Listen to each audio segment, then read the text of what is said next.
In this lesson, we'll explore the joint tool. In Maya 2012, the joint tool has updated. So let's go ahead and take a look at those changes. Under the animation menu, we'll go to Skeleton, Joint Tool Options. Now reset the settings. So at the top we see degrees of freedom.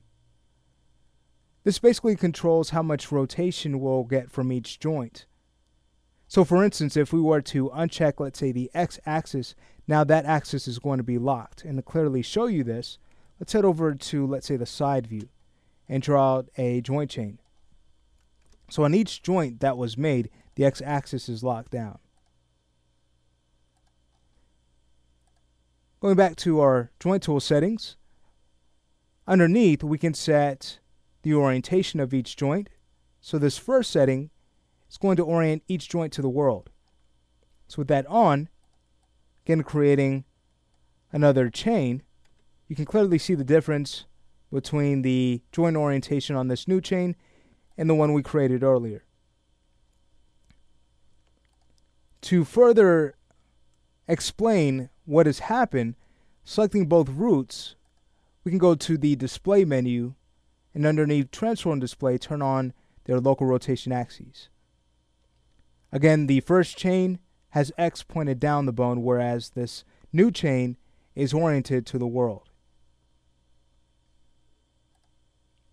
If we were to uncheck this, and I'll also turn back on the x-axis under degrees of freedom, we can set a specific orientation for our joints. So right now the default has X as the primary axis, meaning X is going to point down the chain, Y is going to point up, and of course Z is automatically going to point out or away. Now if we like, we can definitely change this, but something important to keep in mind is that your primary axis and your secondary axis cannot be the same. So notice with Y as a secondary axis, if we try to use that as a primary axis, it's not going to work. Maya's going to automatically change that. Using these settings that Maya's changed it to, again, if we were to draw this out and select our root, view its local rotation axes, we could see that now Y is the primary axis, Z is the secondary. Now let's say if we wanted to have X be our primary, Y be the secondary, as we get from the default settings, but we wanted the Y-axis to flip. We most certainly can do that using the secondary axis world orientation.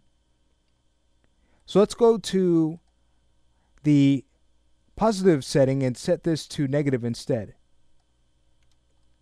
So now as we create our chain, looking at the root, you're going to see that the y-axis has flipped. Going back to our options, we can also set our scale compensation on each joint. What this is going to do is remove as much skewing as possible as we scale our joints.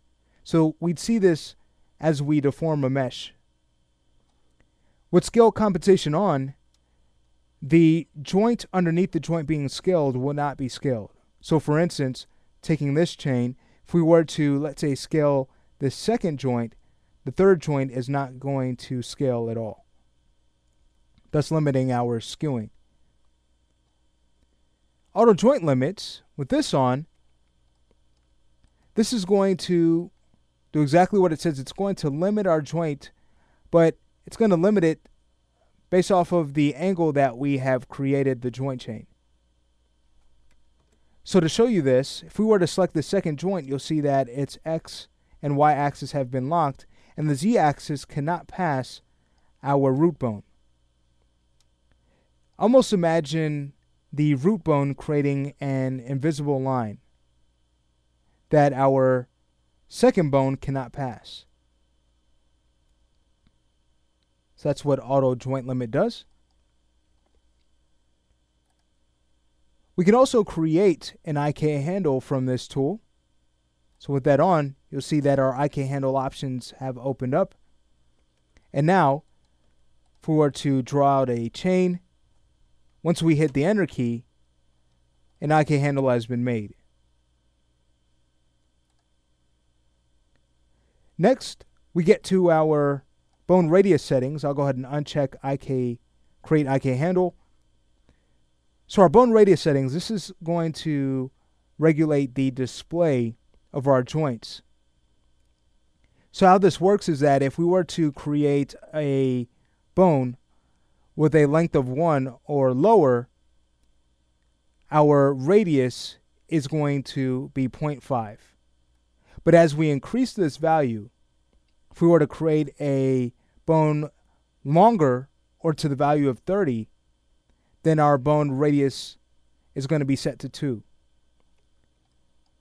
To show you this, if we were to create a joint and then create another, notice as we extend this, as we increase the length of this, when we get to a value of 30 or greater, the radius of that root joint is not going to go past a value of 2. Whereas if we were to create a smaller joint, notice